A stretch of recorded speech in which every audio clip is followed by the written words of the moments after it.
día 5 de enero, señalado en el calendario, que ya sabemos que vienen los magos de Oriente a traer los regalos y acaban de pasar por ahí con la policía a esta hora de la mañana. Anoche los vimos por la calle. Este año es muy raro, ¿eh? Y con esto de la previsión de lluvia, pues salieron antes por las calles, ¿no? Y bueno, pues, ¿quién no tiene un bonito recuerdo, ¿no? de los Reyes Magos, como nosotros les llamamos, trayendo regalos? Y bueno, yo tengo bonitos recuerdos de pequeñito ahí abriendo esos regalos. Y ahora, como todo en la vida y en las cosas cristianas, vienen otras y empiezan a eclipsar las verdaderas tradiciones cristianas, ¿no? Ahora viene este hombre, el señor Papá Noel, trayendo regalos para Nochebuena. Y yo veo que estos últimos años, pues, por lo menos en mi contexto, se empiezan a dar regalos antes, ¿no? Como para la fecha hasta que viene Papá Noel, ¿no? Y es fácil caer en ese tipo de historias y de corrientes, ¿no? De dar regalos porque están dándolo también los demás y este tipo de cosas, ¿no? Y ahora llegan los Reyes y el presupuesto es el que es.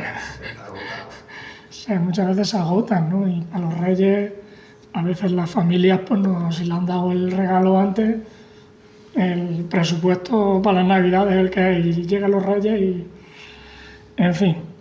Este Papá Noel, pues viene del siglo III, por lo visto, una tradición de una leyenda de un obispo griego que se llamaba Nicolás de Bari. Dice la leyenda que se dedicaba a repartir oro entre las niñas pobres. Esa idea empieza a popularizarse en Europa y esa tradición luego llega a América.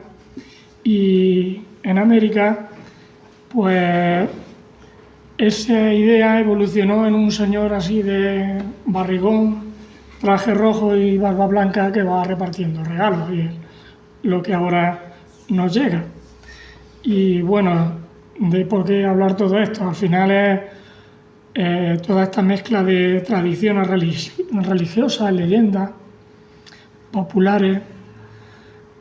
Para mí no deja de ser una estrategia más que Satanás usa y utiliza para que como sociedad dejemos de mirar al relato bíblico y tengamos la mirada en otras cosas que no son del relato bíblico, ¿no? Es como un intento de desviar nuestras miradas del nacimiento de Jesús a cualquier otro lugar. Si es Papá Noel o es cualquier otra historia, eso da igual, ¿no? Pero todos vamos a tener que rendir cuenta algún día ante el Dios del universo y a cómo hemos reaccionado ante la venida de su Hijo Jesucristo al mundo, ¿no? El día que Jesús nació en Belén, ese día marcó el inicio de un plan redentor y salvador de Dios. Desde ese día, como sociedad, como personas, todos hemos reaccionado de diferentes formas, ¿no?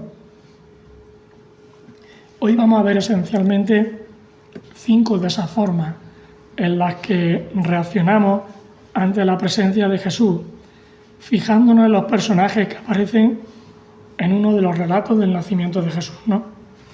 Porque todos podemos reaccionar y sentirnos identificados con estos personajes. Y es por eso que para enfrentar este 2025, pues creo que podríamos apropiarnos de 5 retos diferentes derivados de 5 grupos de personas que aparecen en un relato bíblico que habla de los magos de Oriente. Así que vamos a ir viendo este relato y vamos a ir fijándonos en estos personajes. Y esos 5 retos, de alguna manera, yo creo que lo habéis compartido entre todos en esta mañana. Yo creo que los 5 se han tocado de alguna u otra forma, ¿no? No vamos aquí a descubrir América en este sentido, pero sí me gustaría que sirvieran estos personajes, que nos sirvieran y nos trayéramos a la memoria para recordar esos 5 retos, ¿no? Vamos a leer el texto de Mateo capítulo 2, versos del 1 al 12. Y vamos a leerlo. Me voy a ayudar con la voz improvisada de Rubén, ¿no? Rubén me va a ayudar a leer el texto de Mateo, ¿vale? Que lo tengo yo aquí. Es el que está ahí, pero ponte si quieres aquí. Ven.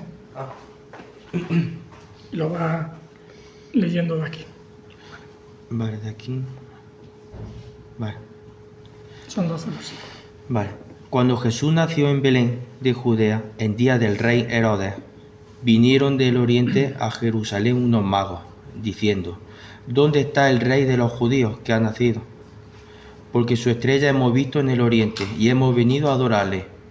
Oyendo esto, el rey Herodes se turbó, y toda Jerusalén con él. Y convocados todos los principales sacerdotes y los escribas del pueblo, les preguntó dónde había de nacer el Cristo. Ellos le dijeron: en Belén de Judea, porque así está escrito por el profeta. Y tú, Belén, de la tierra de Judea, no eres la más pequeña entre todos los príncipes de Judá, porque de ti saldrá un guiador, que apacentará a mi pueblo Israel. Entonces Herodes, llamando en secreto a los magos, indagó de ellos diligentemente el tiempo de la aparición de la estrella, y enviándolo a Belén, dijo: id allá y averiguad con diligencia acerca del niño, y cuando le halléis, hacedlo saber, para que yo también vaya y le adore. Ellos, habiendo oído al rey, se fueron, y he aquí la estrella que habían visto en el oriente iba delante de ellos, hasta que llegando se detuvo sobre donde estaba el niño, y al ver la estrella se regocijaron con muy grande gozo, y al entrar en la casa vieron al niño con su madre María, y postrándose lo adoraron, y abriendo sus tesoros le ofrecieron presentes: oro, incienso y mirra. Pero siendo avisados por revelación en sueños que no volviesen a Herodes, regresaron a su tierra por otro camino. Muchas gracias. Bueno, el texto creo que lo conocemos todos, ¿no? Voy a hacer un pequeño resumen al principio. Después voy a hablar acerca del contexto histórico y cultural, porque nos va a servir de introducción para conocer a estos personajes y ver las aplicaciones, ¿no? Bueno, el resumen. Sabemos que unos magos de Oriente realizan un largo viaje, vienen de Oriente, no sabemos muy bien dónde es, pero sí que tienen que atravesar las actuales tierras de Irán, Irak, que son terrenos áridos, desérticos. Hacen un viaje de varias semanas con el objetivo de ver al rey recién nacido, ¿no? Un rey que va a traer esa ansiada paz que no solamente está buscando Israel, sino que en todas las sociedades de aquel mundo todos querían buscar la paz, porque la guerra era algo que se había extendido a todas las naciones, ¿no? Estos magos han realizado ese viaje porque han venido a adorarle y le traen unos regalos como gratitud. Y si buscan al rey de los judíos, pues tienen que ir ¿a dónde? A la capital del reino de los judíos, a Jerusalén. Se dirigen al Palacio Real y allí no está. allí está Herodes. Cuando oye que las estrellas, cuando Herodes oye que las estrellas han predestinado a un futuro rey y no es él se turba, se agita y le dice a los magos: averiguar dónde ha nacido, que yo también voy a ir a adorarle. Herodes entonces tiene que llamar a los religiosos, porque esos son los que controlan las profecías, y en las profecías se encuentra el lugar del nacimiento del Mesías. Bueno, la ciudad revelada es Belén, y allí que se dirigen los magos, ¿no? Los magos llegaron a la casa donde está María y allí encontraron al niño. Dice el versículo 11 que hubo grande gozo y le pudieron regalar lo mejor que traían de sus tierras, ¿no? Oro, incienso y mirra.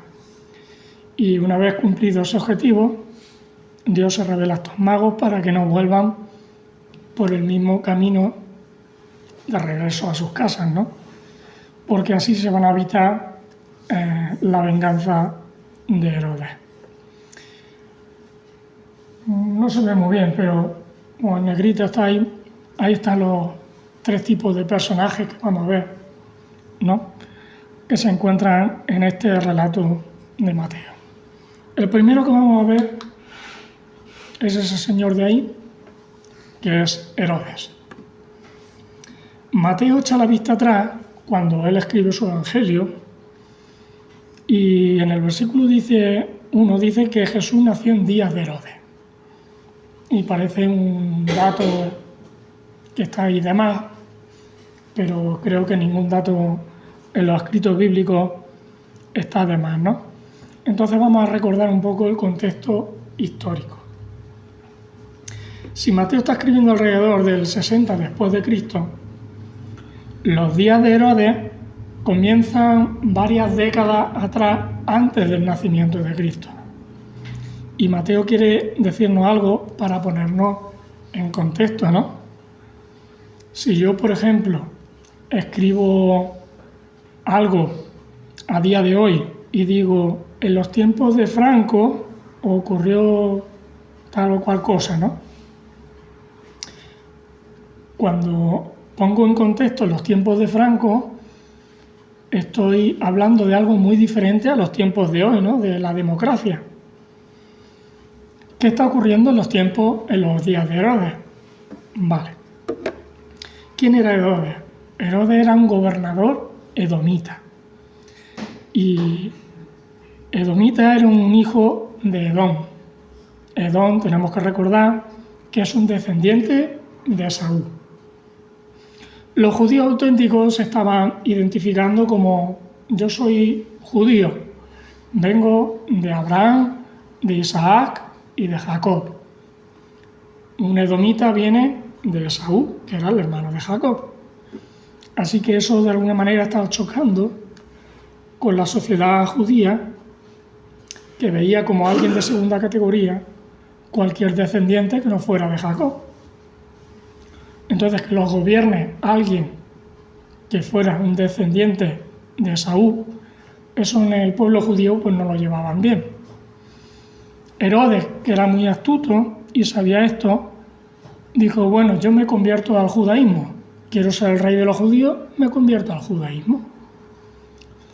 Pero históricamente sabemos que esa conversión pues tuvo más como un objetivo estratégico de caerle bien a los judíos más que una conversión auténtica, ¿no? Y el pueblo judío así lo veía claramente a Herodes, ¿no? Era un títere que había puesto el gobierno romano para gobernarle. Ellos eran los que gobernaban, los romanos, y por eso César lo proclama: tú vas a ser el rey de los judíos. Así que Herodes no era un rey elegido, más bien era un rey impuesto por Roma. Así que es normal que chocara con los judíos. Y Herodes dice: bueno, ¿cómo me puedo yo congraciar con el pueblo judío? Con los que mandan, ¿no? ¿Quiénes son los que mandan entre los judíos? El Sanedrín. El Sanedrín, a modo de recuerdo, era la corte suprema de la sociedad judía. Su misión era interpretar y aplicar la Torá, que era la ley, lo que era el Pentateuco, ¿no? El Sanedrín lo formaban 70 sabios y el sumo sacerdote, 71 personas. Si Herodes quiere gobernar, el Sanedrín tiene que votar a favor de las propuestas de Herodes. Y como empieza a gobernar y las propuestas no salen hacia adelante, dice, ¿qué es lo que tengo que hacer yo? Pues cargarme a 46 de ellos. Y mató a 46 miembros del Sanedrín y dijo, tú, hasta 46 al Sanedrín. Así Herodes controló el poder legislativo y judicial de toda Judea, ¿no? Pero también hizo Herodes cosas buenas, entre comillas, para congraciarse con el pueblo judío. Fue el que promovió reconstruir el templo de Jerusalén y muchas ciudades de Judea, ¿no? Pero aún así eso no frenó que chocara contra los judíos más radicales, que eran los fariseos. Total, que le hacen frente los fariseos y hizo un edicto de lealtad y sumisión a Herodes, y el que no, se lo cargaba, ¿no? Y mató a cientos de fariseos, ¿no? Porque no llegaron a cumplir esa exigencia de lealtad y sumisión que él había escrito. Y su ansia de poder y control fueron tan desproporcionadas que llegó a hacer una locura increíble entre su propia familia. Herodes se enamoró locamente de una judía auténtica, ¿no? Pero conforme iban pasando los años de su matrimonio, fueron tantos los celos que sentía hacia su mujer que incluso llegó a ejecutarla. Se cuenta que se volvió loco y desconfiado. Con esta mujer tuvo 2 hijos, a los que los judíos, como ya venían de su esposa judía, los judíos sí veían a esos 2 hijos suyos como auténticos judíos y serían los que después llegarían al poder y los judíos dirían, qué bien, esta vez sí, ¿no? ¿Qué hizo con sus 2 hijos? Lo que estáis pensando. Si mató a la mujer, no dudó en matar a sus 2 hijos. No vayan a ser que conspiraran contra él y le quitaran el trono. ¿Por qué he contado todo esto del contexto histórico? Porque vivir en tiempos de Herodes, como dice en días de Herodes, pues implicaba que tu propia vida dependía del humor o con el pie con el que se levantara Herodes de la cama ese día. Y en esos días nos hemos leído, dice Mateo, en ese ambiente de miedo y hostilidad, se presentan unos magos desconocidos de Oriente en el palacio y le preguntan a Herodes, ¿dónde ha nacido el rey de los judíos? Ahora entendemos un poquito mejor lo que se está viviendo allí, ¿no? Qué atrevimiento, ¿no? Si estos magos hubieran pedido consejo a alguien acerca de lo que iban a hacer, le hubieran dicho, pero daros la vuelta, estáis locos, os vais a presentar al palacio con esa pregunta. Parece que estos magos pues no sabían nada, ¿no? De cómo se las gastaba este Herodes, y si sabían algo, ellos fueron a lo que fueron, ¿no? Y dice el versículo 3 que Herodes se turbó y toda Jerusalén con él. Si Herodes ha sido capaz de matar a su propia esposa e hijos para cortar cualquier posibilidad de que alguien le quite el poder, ¿de qué será capaz ahora, no? Así que ahí tenemos a Herodes, tenemos a los magos hablando con Herodes, y luego volveremos con Herodes porque ahora vamos a fijarnos en otro de los personajes, ¿no? Los famosos magos de Oriente, famosos más bien misteriosos, ¿no? ¿Quiénes eran los magos de Oriente? Pues eran personas de la alta sociedad, no eran de la clase más baja, ¿no? De donde venían eran personas de alta sociedad considerados como embajadores y eran consejeros de los reyes allá donde estaban. Y su principal cualidad, y por el hecho de que estaban en el palacio con los reyes, eran porque eran astrólogos y astrónomos. La astrología hoy día nosotros le tenemos un contexto distorsionado, ¿no? Pero el contexto original de un astrólogo es que conoce los astros, ¿no? Y astrónomo conoce el movimiento de las constelaciones y de las estrellas. Vale. Estos magos vienen de Oriente. Hay principalmente dos culturas, no sabemos de dónde vienen, o bien vienen de un contexto persa o babilónico. Pero ambos contextos, el persa y el babilónico, tenían algo en común, y era que creían en las estrellas y en que el destino de las sociedades estaba ya predestinado y escrito en la interpretación que le dieran al movimiento de las estrellas.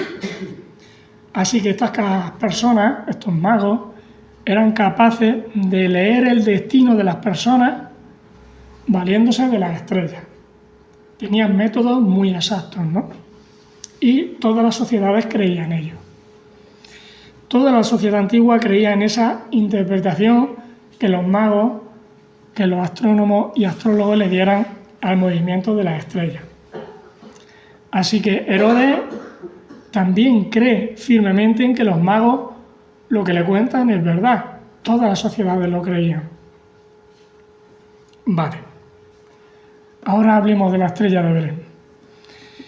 ¿Qué sabemos de la estrella de Belén?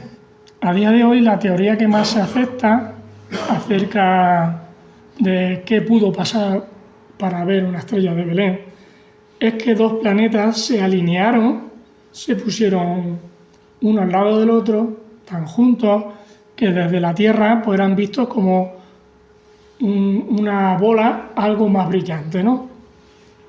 Bien, con una luz más brillante. ¿Qué planetas se alinearon? Dos de los más grandes, Júpiter y Saturno. Esta misma mañana me cruzaba con un vídeo al azar que hablaba de Júpiter. Dice que era el rey de los planetas. En Júpiter dice que es tan grande que se podrían incluir todos los demás planetas porque lo contendrían, ¿no? Dentro de lo grande que es.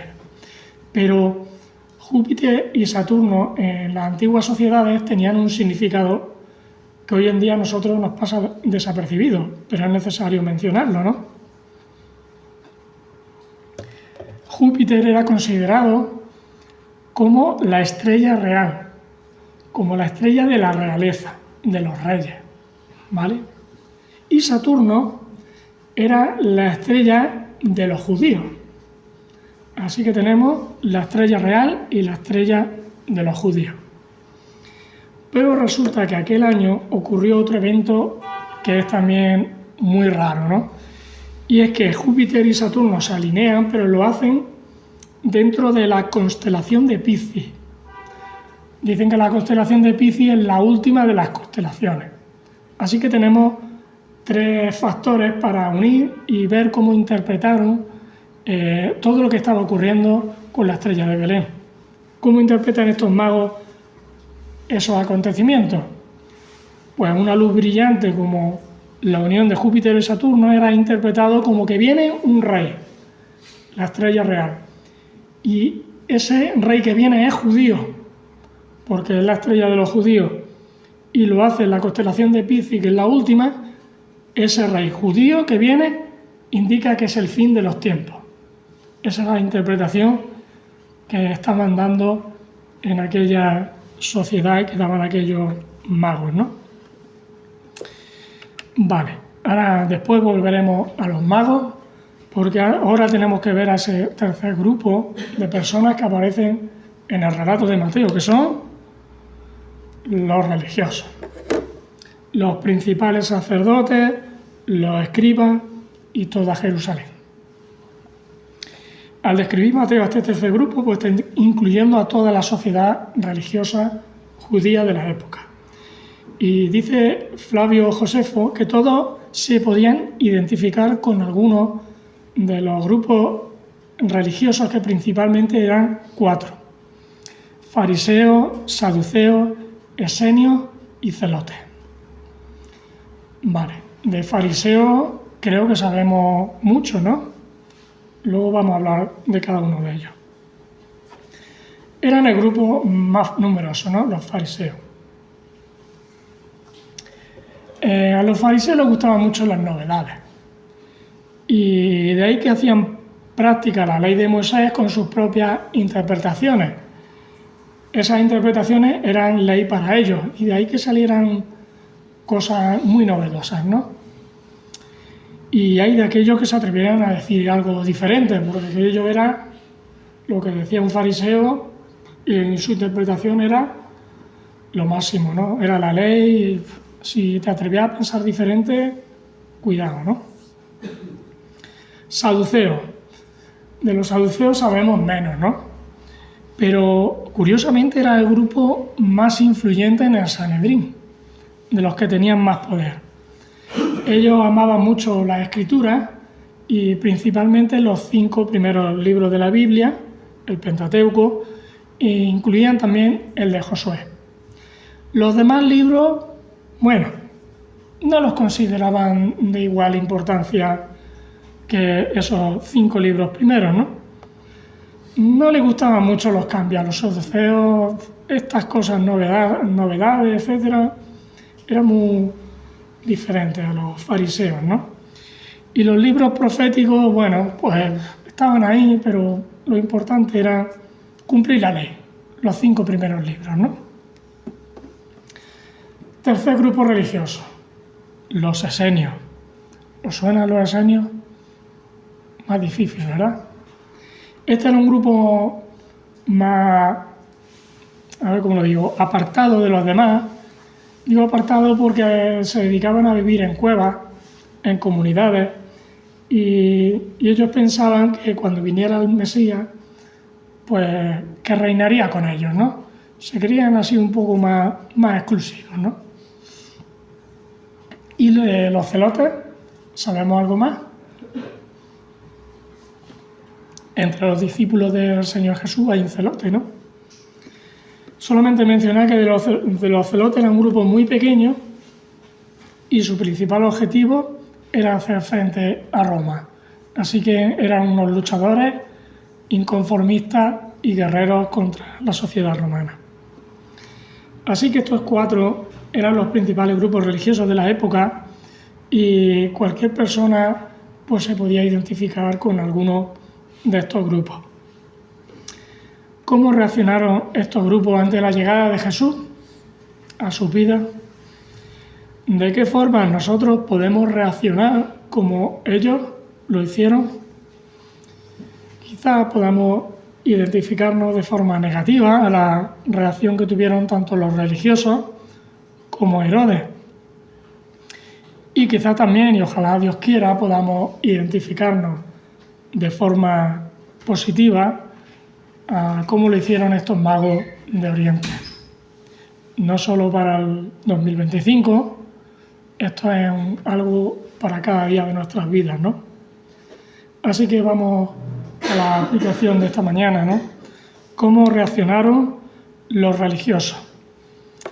Estos 4 grupos fueron los que se turbaron, al igual que Herodes, al escuchar que el Mesías había nacido.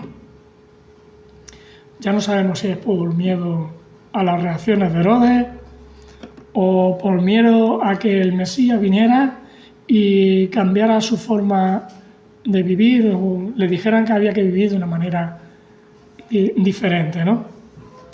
Los celotes, por ejemplo, pensarían, no queremos que venga un Mesías a traer paz entre el pueblo judío y romano. En realidad lo que queremos es acabar con los romanos, ¿no? Necesitamos a un líder, un guerrero, Al igual que David luchó con los pueblos enemigos y los echó de sus tierras, ¿no? Esa es la clase de líder que necesitamos. Una actitud guerrera no es la más adecuada para resolver los problemas ni con los celotes y sobre todo con nosotros mismos, ¿no? Que es hacia donde quiero apuntar, ¿no?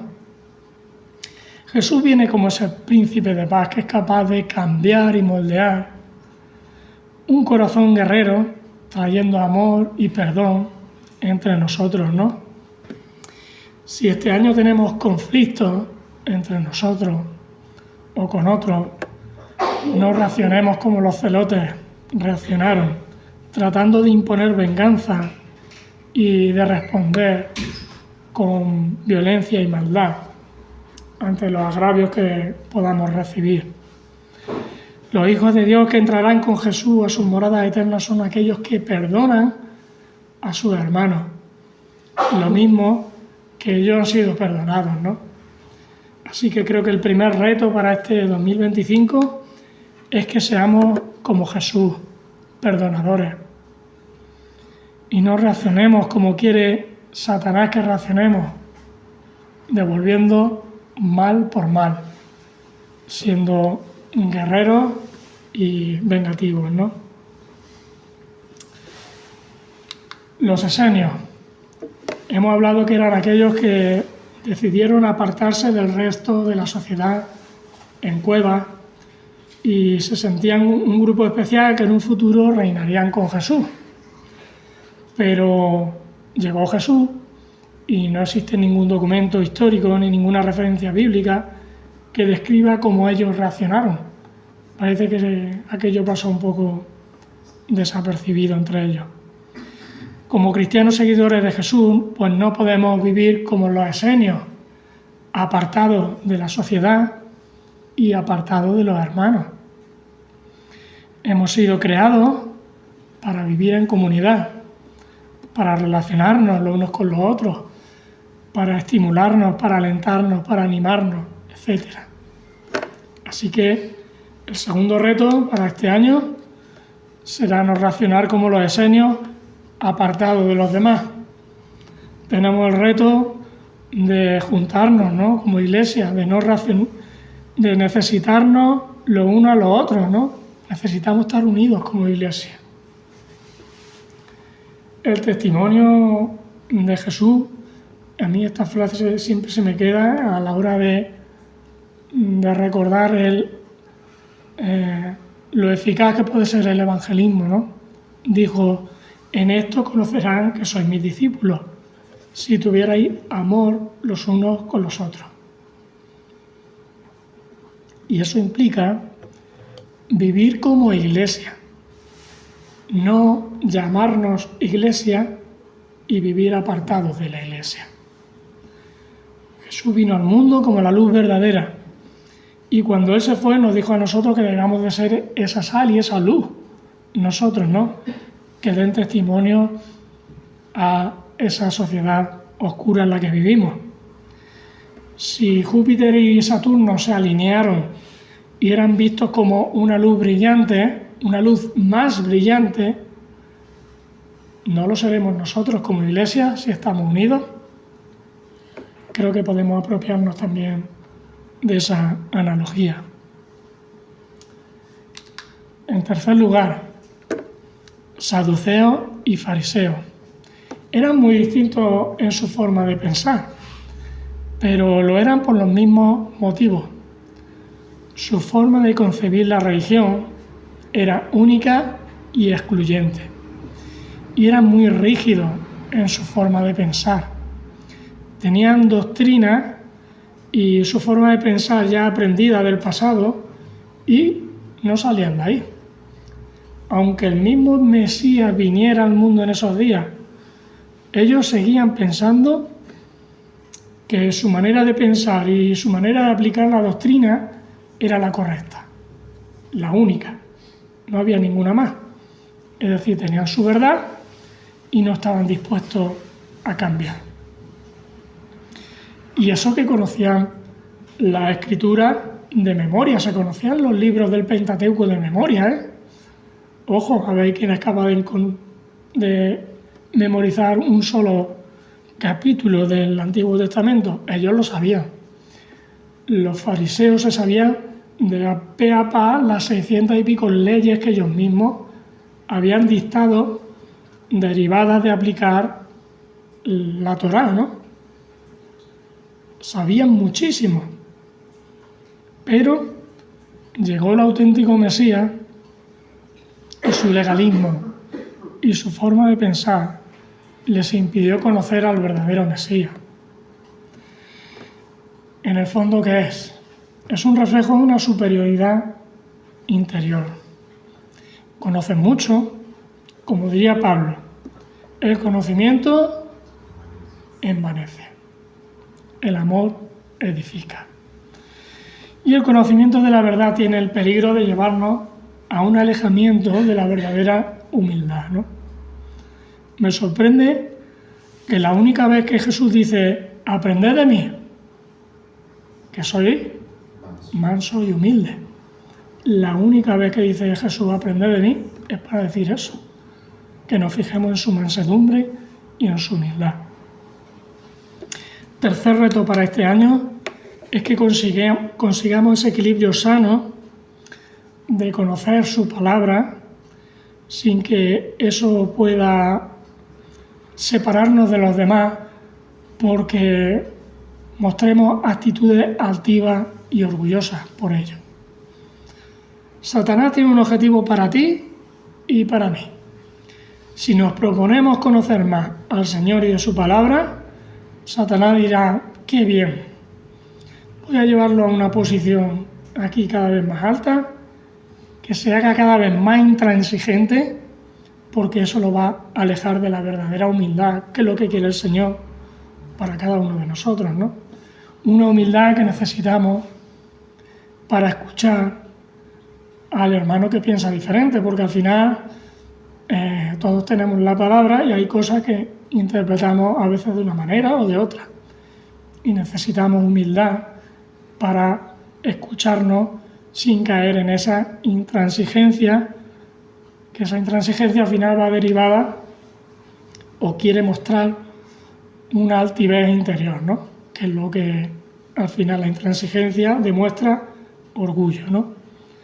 Por tener un conocimiento que tú crees que el tuyo es el único, como era en el caso de los fariseos, y excluye a los demás de una manera intransigente. Ya tenemos 3, derivados de los grupos religiosos.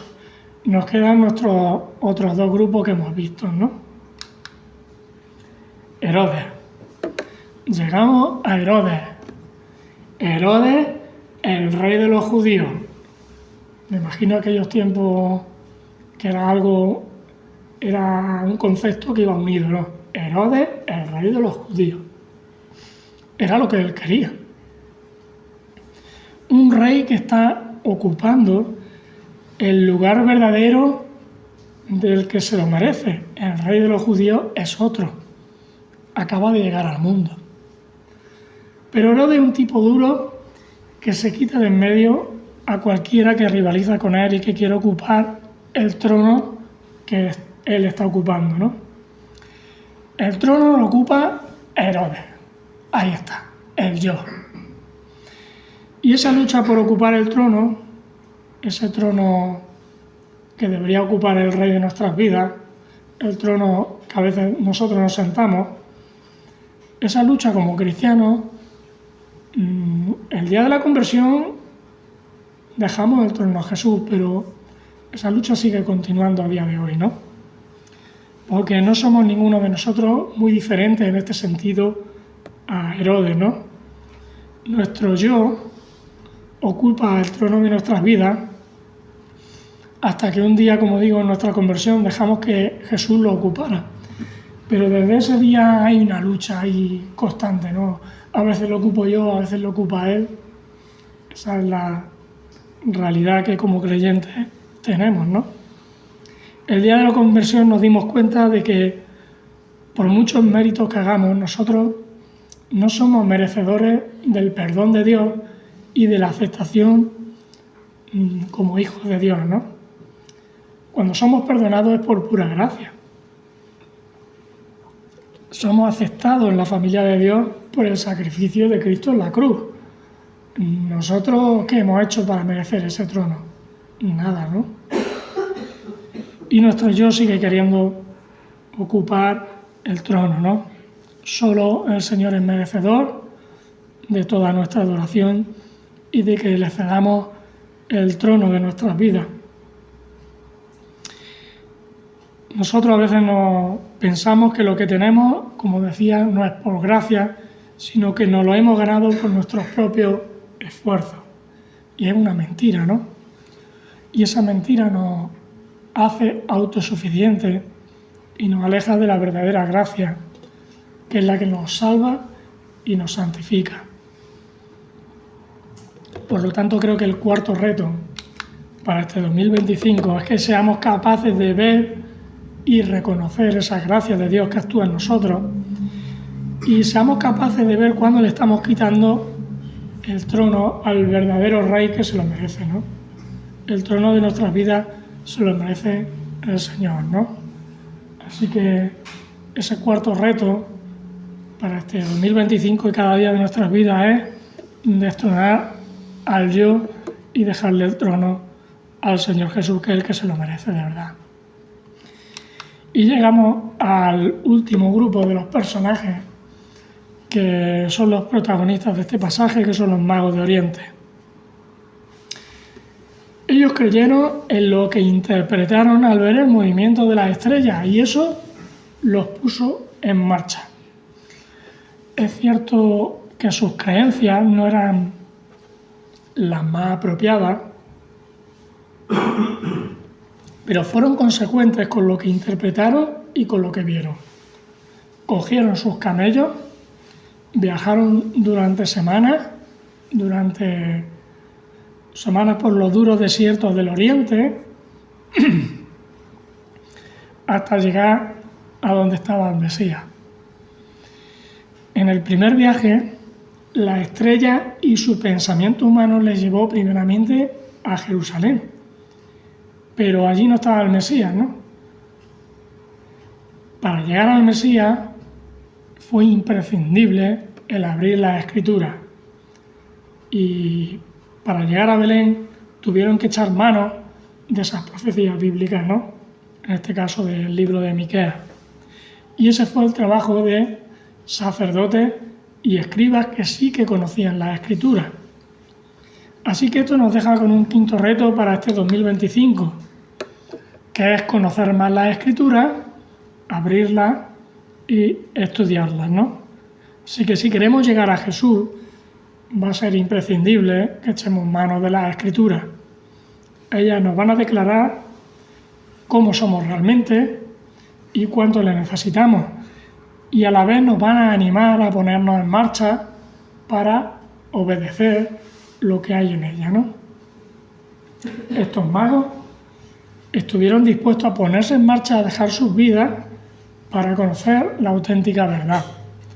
Y son los únicos que encuentran a Jesús, a pesar de que lo que habían aprendido y conocido era incorrecto.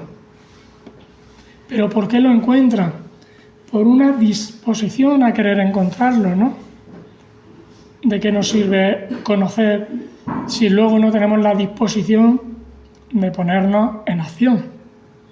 Ese fue el caso de Herodes y de los religiosos. Conocían, pero no estuvieron dispuestos a reconocer al rey ni a ponerse en acción. Y Dios premia la fe que nos lleva a la acción. Estos magos vienen a adorar y a reconocer que el rey es otro. No son ellos los que ocupan el trono. Ellos traen regalos, traen lo mejor de sí mismos, de sus tierras, y los dan porque reconocen a Jesús como el Rey. Y esto nos deja con una última reflexión y reto para este 2025. Si ellos fueron consecuentes con sus creencias y estuvieron dispuestos a dejar la rutina y comodidad de sus vidas, podríamos nosotros también preguntarnos cuánto deseo hay en nosotros para movernos y dejar nuestra comodidad para servir y adorar al Rey de nuestras vidas. La decisión que tomaron de ponerse en marcha hizo que Dios les hablara y que regresaran por otro camino. Así que a la pregunta de este 2025, ¿quiero que Dios me hable más? ¿Quiero tomar otros caminos diferentes en mi vida? Quizás tengamos que ser más consecuentes con lo que ya sabemos y tomar la decisión de ponernos en marcha para buscar cómo adorarlo. Si ese es tu deseo, hay algo que puedes hacer. Estos 5 retos creo que nos dejan muy cerca, ¿no?, del verdadero Rey. Entonces, de forma natural, podremos acercarnos a Él y ofrecerle el mejor regalo que poderle dar como gratitud consecuente por lo que ha hecho en nuestras vidas, ¿no? El mejor regalo es cederle el trono de Él de nuestro corazón, ¿no? Cederle el trono a Él de nuestro corazón. Porque sin duda el mejor regalo que podemos recibir de Él es Él mismo y estar cerca de Él. Pues que el Señor nos ayude con estos retos y que ojalá este 2025 y siguientes años pues se hagan realidad, ¿no? Amén.